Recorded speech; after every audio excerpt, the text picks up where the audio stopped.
Jadi kita nak lihat kepentingan pengangkutan darat dulu. Okey. Baik. So kalau kita lihat di sini iaitu kepentingan pengangkutan darat dan udara serta air di Malaysia. Baik, seperti mana cikgu selalu cakap, apa itu kepentingan? Kepentingan itu bermaksud faedah. Faedah yang diperolehi daripada pengangkutan darat, udara dan air. Faedah ataupun juga manfaat. Okey, pengangkutan darat, udara dan air di Malaysia. Baik. So kalau kita lihat, okey, pertama sekali kepentingan pengangkutan darat adalah pertama untuk membawa penumpang dan barangan. Di mana kalau kita lihat, okey, dengan adanya pengangkutan darat seperti jalan raya dan juga landasan kereta api memudahkan mobiliti penumpang dan mempercepatkan proses mengangkut bahan mentah ke kilang-kilang atau pasaran. Contohnya, Lebuh Raya Utara Selatan. Jadi kalau ada Lebuh Raya Utara Selatan, maknanya apa? Kalau ada kilang-kilang yang berada di JB, Johor Bahru, boleh naikkan barang-barang semua di dalam lori dan terus ikut Lebuh Raya Utara Selatan, hantar sampai ke Kedah dan sampai ke Pulau Pinang. Jadi, ini kepentingan pengangkutan darat untuk membawa penumpang dan barangan. Baik, mungkin ada yang bertanya, cikgu, apa itu mobility? Okey. Mobility ni sebenarnya bermaksud pergerakan. Okey, mobility bermaksud pergerakan. Ya. Jadi cikgu tahu ramai yang mungkin pelajar yang tak faham apa dia lah mobility penumpang ni. Mobility penumpang bermaksud pergerakan penumpang daripada satu tempat ke tempat yang lain. Jadi dengan adanya pengangkutan darat, maka memudahkan penumpang untuk bergerak daripada satu tempat ke satu tempat. Itu mobility. Nombor satu, membawa penumpang dan barangan. Ya. Baik. Kemudian, yang kedua, kita tengok di sebelah kanan. Nombor 2 iaitu membangunkan bandar satelit. Okey, membangunkan bandar satelit. Apa itu bandar satelit? Bandar satelit adalah sebuah bandar yang akan menyokong, yang support bandar raya berhampiran. Dan sesuai dijadikan kawasan kediaman dan kawasan perindustrian. Jadi, bandar satelit ini akan dihubungkan dengan bandar utama melalui bas, LRT dan komuter. Contohnya bandar satelit apa di Malaysia? Iaitu Petaling Jaya. PJ. Petaling Jaya menjadi bandar satelit kepada Kuala Lumpur. Kamu faham tak ni? Yang menyokong bandaraya pun semua ni. Faham tak ni? Bandar satelit ni. Faham ke tak faham? Kalau tak faham, you kasih anggur you punya kepala. Faham ke tak faham? Bandar satelit ni. Faham ke tak faham? Kalau tak faham, cikgu lukis. Zaman sekarang tak faham tolong lukis. Faham ke tak faham? Tak faham. Macam tu lah. Minta lukis. Korang memang suka ke tahu cikgu melukis korang ni. Pelik betul. Padahal lukisan cikgu taklah cantik pun. Okey. Baik. So begini. Okey. Katakan ini adalah Banjaran Titiwangsa. Okey, Banjaran Titiwangsa. Dan kemudian, okey, kalau kita lihat, okey, ini adalah aliran sungai, Sungai Gombak. Dan di sini bercantum dengan Sungai Kelang. So dia bercantum menjadi Sungai Kelang, dan kita tahu Sungai Kelang, okey, dia akan tembus ke laut. Okey, so ini adalah laut. Ya, ini laut. Baik. So kalau kita lihat yang kita tahu, okey, kawasan pertemuan dua sungai ini kawasan ini, inilah terbentuknya kawasan-kawasan perindustrian, kawasan perlombongan biji timah, kawasan perdagangan, iaitu di mana tu? Itu di Kuala Kuala Lumpur. Okey, Kuala Lumpur. Okey. Jadi, kawasan berhampiran dia yang menuju ke sebelah sini ya, iaitu kawasan seterusnya iaitu di kawasan sini. Sini adalah kawasan untuk dipanggil Petaling Jaya. Ya, Petaling Jaya. PJ. Selepas PJ ada kawasan apa lagi? Okey, kawasan seterusnya di sini. Okey, iaitu kawasan apa di sini? Iaitu Subang Jaya. Ini Subang Jaya. Subang Jaya, dan seterusnya kawasan selepas Subang Jaya. Okey, ini adalah kawasan kita kata sebagai kawasan Shah Alam. Okey, Shah Alam, kawasan Shah Alam. Dan kemudian seterusnya kawasan sini, ini adalah kawasan yang dipanggil sebagai kawasan Kelang. Ini Kelang. Dan diakhiri di bahagian hujung itu, kawasan hujung ini dikatakan sebagai kawasan apa? Kawasan Pelabuhan Kelang, ataupun Port Kelang. Ya, Pelabuhan Kelang. Baik. Kalau kita lihat di sini, kawasan Kuala Lumpur dia telah menjadi kawasan yang banyak kawasan perindustrian. Dia banyak kawasan perindustrian, perdagangan dan sebagainya. Jadi bila dah banyak kilang, dah banyak pejabat-pejabat dan sebagainya, orang-orang yang bekerja di Kuala Lumpur ni tak boleh tinggal di Kuala Lumpur sebab terlalu padat dengan kawasan perdagangan, banyak kilang, banyak ofis. So diorang tak boleh tinggal kat situ. Jadi diwujudkan kawasan Petaling Jaya. So kawasan Petaling Jaya akan ada perumahan-perumahan. Perumahan-perumahan untuk apa? Untuk para penduduk tinggal. Tinggal di Petaling Jaya tapi bekerja di mana? Bekerja di Kuala Lumpur. Orang kita kata sebagai apa tahu? Pekerja-pekerja yang bekerja di Kuala Lumpur akan tinggal di Petaling Jaya. So Petaling Jaya ini menjadi bandar satelit. Bandar yang support Kuala Lumpur. Supaya apa? Supaya menjadi tempat tinggal, menjadi tempat kediaman bagi orang-orang yang bekerja di Kuala Lumpur. Jadi untuk menghubungkan orang-orang Petaling Jaya dengan Kuala Lumpur akan dibina jalan raya. Wujudlah jalan raya daripada PJ jalan pergi ke Kuala Lumpur. Kemudian daripada PJ sini pergi ke Kuala Lumpur. Kemudian buat landasan kereta api. Kemudian buat laluan bas untuk membantu Kuala Lumpur menjadi pusat perdagangan dan membantu para penduduk di Petaling Jaya untuk bekerja di Kuala Lumpur.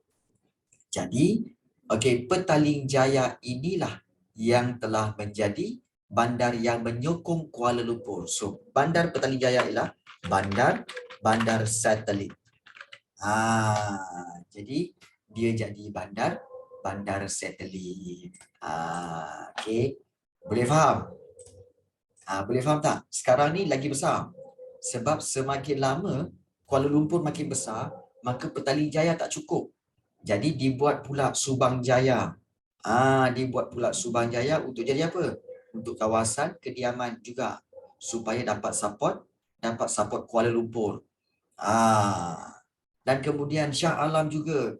Shah Alam juga ada juga orang yang bekerja duduk di sini, duduk Shah Alam, tapi bekerja di Kuala Lumpur. Jadi secara rasminya Petaling Jaya ialah bandar satelit yang tugasnya membantu Kuala Lumpur. Jadi untuk membantu Kuala Lumpur kenalah dibina jaringan pengangkutan jalan raya, kemudian kereta api dan laluan bas. Itulah dia. Faham? Petaling Jaya sebagai bandar satelit, boleh faham? Kalau faham kasih angguk you punya kepala. Baik.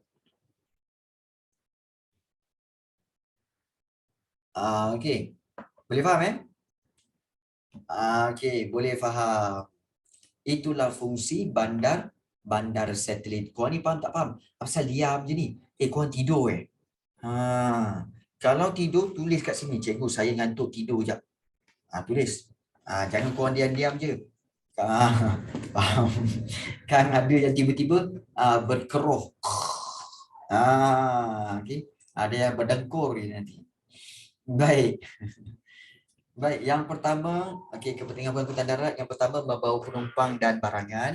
Yang kedua, membangunkan bandar satelit. Yang ketiga, geografi ada banyak istilah ya. Contohnya nombor 3 ni. Okey, istilah yang ketiga ni mempertingkatkan darjah ketersampaian. Okey. Ataupun dalam bahasa Inggeris dipanggil level of reach. Okey.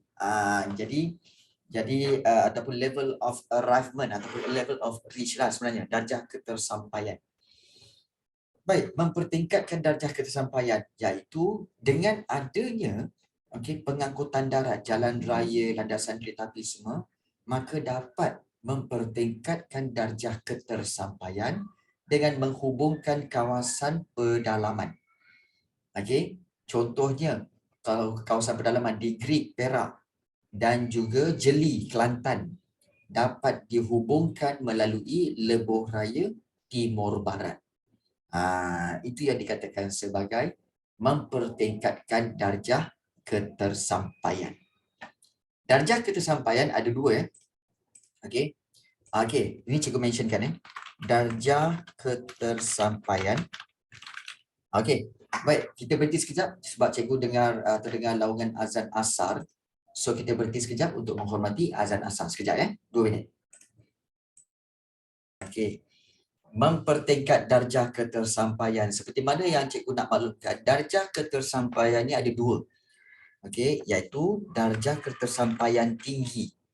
Korang tengok ni Okey, darjah ketersampaian tinggi atau juga satu lagi darjah ketersampaian yang rendah. Apa perbezaan dia?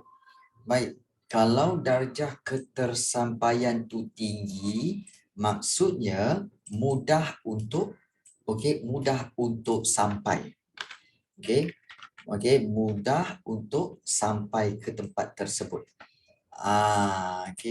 So kita kata sebagai mudah untuk sampai ke sesuatu kawasan. Itu darjah ketersampaian yang tinggi. Manakala satu lagi, kalau darjah ketersampaian rendah maknanya sukar untuk sampai ke sesuatu kawasan. Jadi kamu kena faham. Okey, darjah ketersampaian ni ada dua. Iaitu kalau darjah ketersampaian tinggi maknanya mudah untuk sampai. Kalau darjah ketersampaian rendah maka sukar untuk sampai. Jadi itu perbezaan di antara kedua-dua darjah ketersampaian ini supaya kamu semua tidak keliru. Okey, boleh faham tak? Boleh faham So darjah ketersampaian. So kenapa dibuat pengangkutan darat? Kerana untuk mempertingkatkan darjah ketersampaian. Okey. Baik. Kemudian yang keempat. Okey, kenapa pentingnya? Apakah kepentingan pengangkutan darat? Yang keempat iaitu untuk meningkatkan sektor perniagaan. Perkhidmatan, meningkatkan sektor perniagaan. Contohnya, perkhidmatan kereta api kargo oleh Kereta Api Tanah Melayu Berhad, KTMB dapat meningkatkan urusan perniagaan dan perdagangan. Perkhidmatan tren kontena, kemudian train kargo konvensional dan land bridge ataupun cross border yang menghubungkan pelabuhan di Semenanjung Malaysia dengan pelabuhan di Thailand. Ini meningkatkan sektor perniagaan di mana kita boleh meluaskan urusan perniagaan. Baik, kamu tahu tak sebenarnya di kawasan PJ Petaling Jaya Shah Alam kan ada jualan nasi air dingin. Siapa sini orang Kelantan pernah makan nasi air dingin? Pernah tak? Makan nasi air dingin. Maknanya satu nasi bungkus yang ada ikan dalam tu, dengan gulai lemak semua, dengan nasi putih. So dia dipanggil nasi air dingin. Pernah makan tak? Siapa pernah makan kat sini? Tak pernah makan Nasi air dingin. Pernah makan tak? Tak pernah. Seorang pun tak pernah. Dini, Tak pernah okey. So kamu tahu tak sebenarnya nasi air dingin itu sebenarnya dibuat dari negeri Kelantan. Negeri Kelantan dia ada nama lain ke cikgu? Tak, dia memang situ nama dia nama sebab air dingin tu adalah nama tempat di Kelantan. Tempat asal usul nama nasi tu. Jadi nasi air dingin. Jadi, setiap hari orang pembuat nasi air dingin itu akan dia akan ikat beberapa ratus bungkus untuk dimasukkan dalam kereta api dan juga dimasukkan ke dalam bas. Untuk apa? Biasanya bas lah. Untuk dihantar ke Kuala Lumpur dan dihantar ke Shah Alam untuk dijual di Shah Alam. Waktu malam nasi-nasi itu dibungkus, letakkan dalam bas, dalam bas di bahagian luggage barang tu, bas tu kat bawah tu. Kemudian pukul 12 tengah malam dia dah letak sampai ke Shah Alam ataupun PJ dalam pukul 6 pagi 7 pagi. Kemudian peniaga-peniaga yang ada di Shah Alam dan Kuala Lumpur akan ambil dan terus jual dengan membuka gerai. Dan ini dilakukan setiap hari. Setiap hari Maknanya apa? Maknanya dengan adanya kemudahan pengangkutan, orang yang di Kelantan boleh berniaga barang dia sampai ke Shah Alam. Itu sebenarnya itu kepentingan pengangkutan darat supaya dapat luaskan perniagaan. Dan ada tak sesiapa kat sini yang di luar daripada Selangor? Mungkin di Penang ke, ada yang datang, ada yang kat sini tinggal daripada Johor ke ataupun mungkin daripada Kelantan ke Terengganu. Ada tak sesiapa kat sini? Tak ada. Penang, Kedah, ada tak kat sini? Ataupun juga mungkin di Perak ke ataupun mungkin di dari Terengganu ke, ada tak kat sini? Tak ada Okey. Kamu tahu tak? Iaitu kamu tahu kan roti gardenia? Suka tak makan roti gardenia? Kan? Oh, gardenia. Sungguh hebat dimakan begitu saja. Kan? Itu dia punya logo kan? Dia punya lagu. Iaitu gardenia. Kamu tahu tak? Gardenia dia akan hantar roti dia setiap hari ke seluruh semenanjung Malaysia. Macam mana dia boleh hantar, cikgu? Kamu bayangkanlah, dia boleh berhantar beratus-ratus kedai ke seluruh Malaysia daripada daripada Kelantan sampai ke Johor Bahru semua dia hantar. Kamu tahu kilang dia kat mana? Kilang dia satu je. Kilang buat roti gardenia itu satu je. Iaitu di Shah Alam. Kilang dia besar dekat Shah Alam. Kilang buat roti gardenia. Tapi dia hantar roti itu sampai ke Kelantan, sampai ke Terengganu, sampai ke Johor Bahru setiap hari. Setiap hari. Dan kamu akan, memanglah kamu beli je lah kan. Dengan roti dia fresh, lembut, kamu pun suka makan semua kan. Kamu tahu tak, dia orang tu kalau nak hantar ke Kelantan, pukul 10, pukul 11 malam, dia orang dah start lori untuk drive pergi ke Kelantan. Hantar roti-roti pakai lori yang besar. Hantar ke Kelantan, hantar ke Terengganu. Setiap hari, jadi bayangkanlah betapa dengan adanya kemudahan pengangkutan dapat meluaskan perniagaan. Jadi kita kena tahu kepentingan jalan raya ataupun kepentingan pengangkutan darat, iaitu dapat meningkatkan sektor perniagaan. Baik. Kemudian kalau kita lihat yang kelima, iaitu pembangunan wilayah koridor ekonomi. Nombor 5 ni pembangunan wilayah koridor ekonomi, di mana ianya akan dapat menarik dengan adanya kemudahan pengangkutan darat, maka dapat menarik pelabur-pelabur asing dan memberi tumpuan kepada pelabur-pelabur tempatan. Contohnya wilayah ekonomi pantai timur ECER, Sarawak Corridor of Renewable Energy SCORE dan Sabah Development Corridor SDC. Maknanya dengan adanya kemudahan pengangkutan darat, kawasan. Ini kawasan tau. Kawasan-kawasan yang banyak, okey, banyak perindustrian. Banyak kawasan perniagaan, perindustrian dapat dibangunkan. Kerana ada apa? Ada jalan raya, ada landasan kereta api. Jadi kawasan perniagaan itu akan membangun. Jadi bila kawasan yang ada perindustrian tu membangun, maka pelabur-pelabur asing. Pelabur asing ni maksudnya adalah syarikat-syarikat daripada luar negara akan tertarik untuk datang ke Malaysia dan membuka kilang di Malaysia. Setakat ini kita kat Malaysia ada kilang apa? Kita ada kilang Mercedes-Benz yang buat kereta, buat kereta Mercedes-Benz. Kita ada kilang Honda, kita ada kilang Toyota. Kemudian kalau yang buat phone pun ada. Kita ada kilang Motorola, kita ada kilang Samsung. Samsung pun ada kat sini, kilang dia.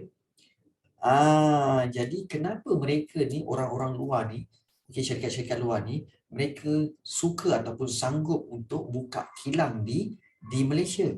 Kerana adanya wilayah koridor ekonomi ini yang lengkap dengan jalan raya dan landasan kereta api. So memudahkan mereka untuk menjalankan perniagaan mereka, memudahkan mereka untuk membuat produk-produk perkilangan mereka. Jadi pengangkutan darat ini penting untuk pembangunan wilayah koridor ekonomi. Yes, itu yang kelima. Dan yang keenam, dengan adanya jalan raya dan pengangkutan darat ini, maka akan membangunkan kawasan sekitar. Maka kalau kita lihat pembinaan pertempatan baharu dan akan memajukan kegiatan ekonomi dengan adanya pengangkutan darat. Contohnya, sekarang ni pembangunan bandar baru Nilai akibat pembinaan lebuh raya antara Kuala Lumpur dengan Seremban. So bila buat lebuh raya antara Kuala Lumpur dengan Seremban, akan di tengah-tengah tu ada kena lalu Bangi, kena lalu Nilai. Maka kawasan Bangi dan Nilai akan membangun. Ramai orang yang tinggal di Nilai dan juga Bangi. Kerana apa? Berdekatan dengan lebuh raya. Jadi itulah kepentingan pengangkutan darat di Malaysia. Baik, boleh faham tak? So kita ada 6 kepentingan pengangkutan darat. Membawa penumpang dan barangan, membangunkan bandara satelit, mempertingkatkan darjah ketersampaian, meningkatkan sektor perniagaan, pembangunan wilayah koridor ekonomi dan juga membangunkan kawasan sekitar. Itulah dia. Boleh faham?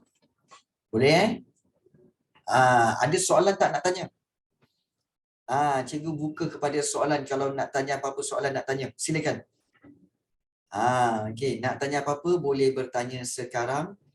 Mungkin nak tanya tentang mana-mana perkataan yang kamu tak faham ke, kamu tak tahu ke, tak tahu tanya. Ingat kunci kejayaan seseorang pelajar adalah bila dia tak tahu dia tanya. Jangan bila tak tahu buat bodoh je kan. Buat palatau lagi pula tu. Jangan buat palatau. Okey. Tak tahu tanya. Kan, supaya dapat penjelasan. Okey. So Elisa Damia kata okey, Kisha, macam mana Kisha? Anci? Kisha, Anci, Teh Ciming, Dini, ni senyap je ni, faham tak ni? Lavina, Ahmad Kowi, Subita, faham tak? Bila sebut nama baru faham. Okey. Okey. Ahmad Kowi tak payah lol sangatlah. Kan. Nak tanya faham ke tak? Bukan suruh ketawa. Okey. Ya Subita Dewi, faham tak? Tak boleh ke? Bukan tak boleh. Bukan tak boleh tapi jangan. Gurau. Ya Subita, okey ke? Baik. So inilah dia kepentingan pengangkutan darat. Okey. Dalam ujian Geo kan, kenapa? Ada soalan keluar. Okey, ada soalan keluar. Soalan apa tu? Kan? Risau. risau. Dalam ujian je kan ada soalan keluar. Soalan apa tu? Risau. Okey. Soalan apa tu? Jangan macam-macam kau ni kan.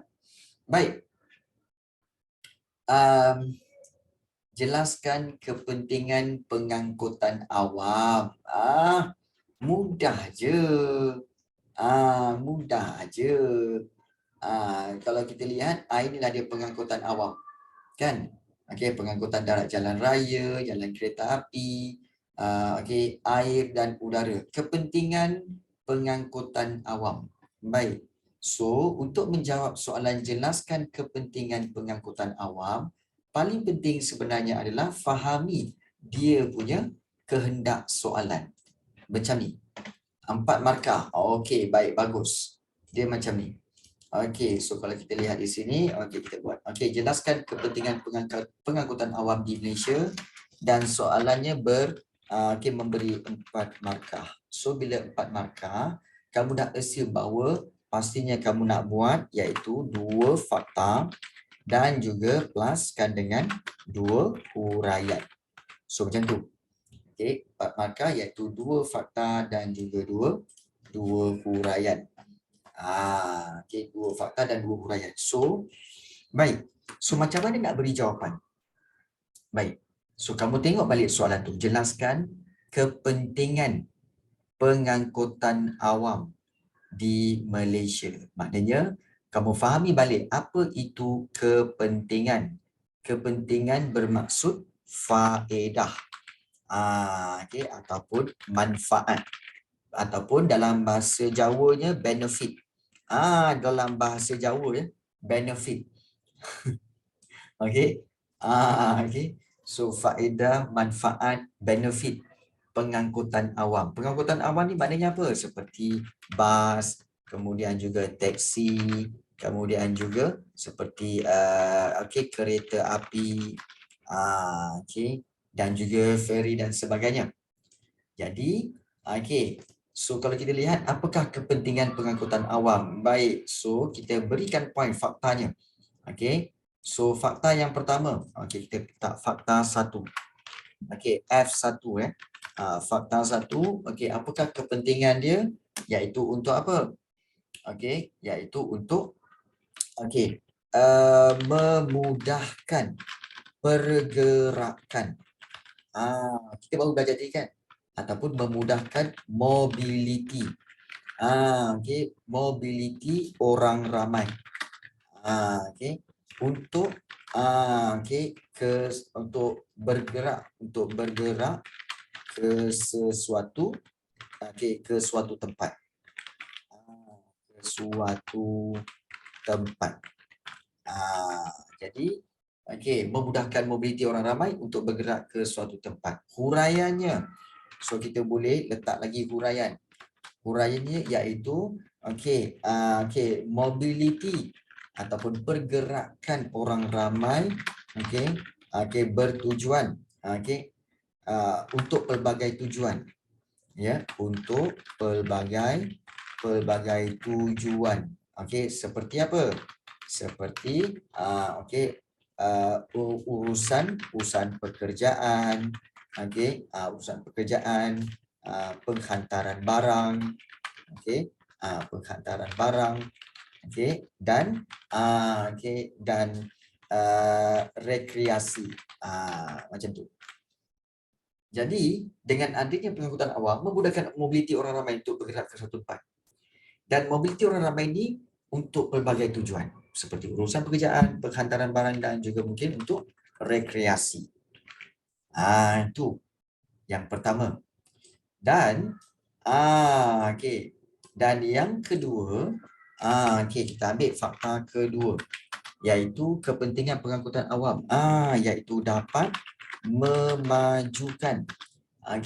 memajukan industri pelancongan negara. Di mana kita tahu bahawa huraian dia iaitu pelancong. Kita tahu pelancong, pelancong mudah tertarik kepada kepada destinasi percutian yang mudah mudah dilawati kerana pengangkutan awam yang cekap. Nampak tak? Pelancong mudah tertarik kepada destinasi percutian. Bukan kepada lah sebenarnya, ke destinasi percutian. Pelancong mudah tertarik ke destinasi percutian yang mudah dilawati kerana pengangkutan awam yang cekap. Nampak tak? Sebab itu diorang suka datang ke Malaysia. Sebab daripada KL nak pergi ke Penang, ada bas, ada ERL, kemudian ada juga teksi. Kemudian kalau nak pergi mana-mana tempat, ada Grab, ada juga bas, ada juga teksi. So mudah, memudahkan, dan ini menyebabkan orang ramai ataupun pelancong-pelancong suka datang ke Malaysia sebab kemudahan pengangkutan awam. Dan ini dengan itu bila orang pelancong-pelancong ramai datang sini, maka dapat memajukan industri pelancongan negara. Setuju tak? Setuju tak? Bila pengangkutan awam kita maju, maka pelancong akan lagi suka datang ke Malaysia. Betul tak? Jadi inilah dia kepentingan pengangkutan awam di Malaysia. Jadi bila dah ada fakta huraian, cukuplah untuk 4 markah. Ada sesiapa nak ambil? Kalau nak ambil sekarang. Mungkin soalan ini akan keluar. Macam Suvita cakap, soalan tu keluar dalam periksa dia. Macam mana Suvita soalan ni? Boleh jawab ke tak? Boleh jawab ke tak soalan ni? Boleh okey. Boleh jawab? Bagus.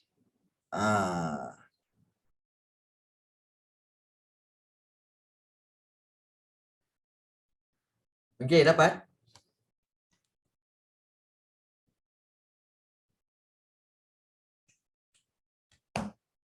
Memudahkan mobiliti orang ramai untuk bergerak ke tempat, mobiliti orang ramai untuk berbagai tujuan seperti urusan pekerjaan, penghantaran barang dan rekreasi. Kemudian fakta kedua, dapat memajukan industri pelancongan negara kerana pelancong mudah tertarik ke destinasi percutian yang mudah dilawati kerana pengangkutan awam yang cekap. Yes. Okey, korang ambil tak ni? Ke korang tengok aje? Ke korang pun tertidur ni? Penat Ada ke tak ada ni orang ni? Boleh dengar? Boleh dapat jawapan ni? Suvita dapat tak?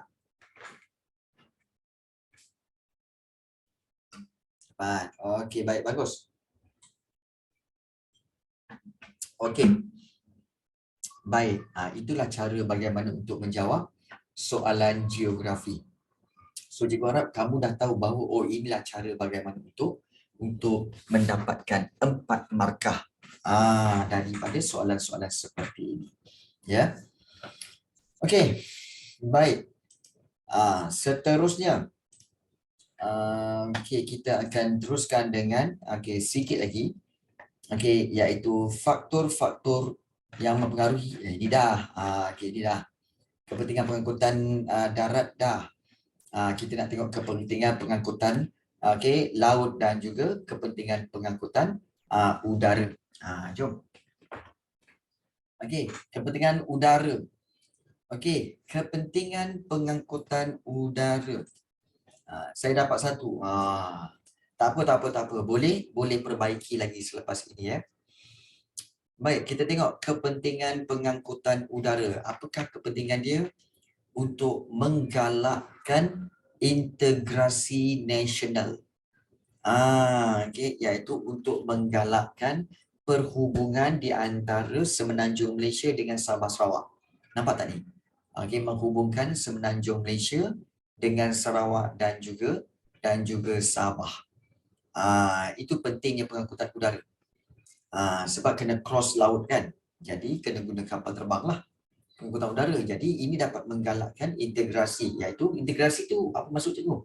Integrasi itu penyatuan. Ya, integrasi itu penyatuan nasional. Penyatuan di antara semenanjung Malaysia dengan Sarawak dan Sabah. Kita habis kelas pukul 5. Habis kelas pukul 5, jangan risau ya. Dan kepentingan pengangkutan yang kedua iaitu pengangkutan udara yang kedua, meningkatkan darjah ketersampaian. Di mana pengangkutan udara akan membawa penumpang, mengangkut barangan, menggalakkan pelancongan serta menghubungkan kawasan pedalaman dengan bandar. Dan ini akan menjimatkan masa perjalanan dengan menggunakan pengangkutan udara. Meningkatkan darjah ketersampaian. Dan seterusnya, yang terakhir kita nak tengok pada hari ini iaitu kepentingan pengangkutan air. Iaitu ada 3. Pertama, menghubungkan kawasan pedalaman. Iaitu untuk mengangkut barang-barang pukal. Barang pukal ni barang-barang besar dan penumpang daripada kawasan pedalaman ke kawasan bandar. Contohnya, Sungai Rajang di Sarawak dan juga Sungai Kinabatangan di Sabah. Ini 2 sungai ni menghubungkan kawasan pedalaman, remote area. Remote area. Dan kemudian kepentingan pengangkutan air adalah untuk membawa penumpang dan juga barangan. Contohnya membawa pelancong ke destinasi pelancongan. Contohnya Sungai Pahang. Sungai Tembeling ni di Pahang nak bawa pelancong ke Taman Negara. Selain daripada itu, membawa barangan. Contohnya perkhidmatan feri, labuan menumbuk di Sabah dan perkhidmatan bot, iaitu perkhidmatan bot di Pulau Tioman dan juga Pulau Langkawi. So ini untuk membawa penumpang dan barangan bagi tujuan membawa barangan dan membawa pelancong-pelancong. So itu pengangkutan air, kepentingan dia yang kedua. Dan kepentingan dia yang ketiga, mengendalikan urusan perdagangan. Di mana dengan pengangkutan air, kapal-kapal semua, pengurusan perdagangan import dan ekspor dengan negara luar. Contohnya Pelabuhan Kelang, Pelabuhan Kontena Teluk Sepanggar di Sabah dan juga Pelabuhan Kuching di Sarawak. Dan kos pengangkutan lebih murah. Kalau guna air sebenarnya, guna kapal pengangkutan dia lebih murah. Serta penyediaan ruang kargo, maknanya ruang simpanan letak barang tu yang lebih luas. Bagi mengangkut barangan-barangan pukal. Jadi sebab itu pengangkutan air pun penting. Untuk urusan perdagangan. Jadi inilah dia kepentingan pengangkutan air. Menghubungkan kawasan pedalaman, membawa penumpang dan barangan serta mengendalikan urusan perdagangan. Dan untuk kepentingan pengangkutan udara ada 2. Menggalakkan integrasi nasional dan meningkatkan darjah ketersampaian. Dan yang paling banyak iaitu kepentingan pengangkutan darat lah. Membawa penumpang dan barangan, membangunkan bandar satelit, mempertingkatkan darjah ketersampaian, meningkatkan sektor perniagaan, pembangunan wilayah koridor ekonomi dan membangunkan kawasan sekitar. Maka dengan itu, cukup sampai di sini. Ada soalan-soalan nak tanya tak? Ada apa-apa soalan nak tanya?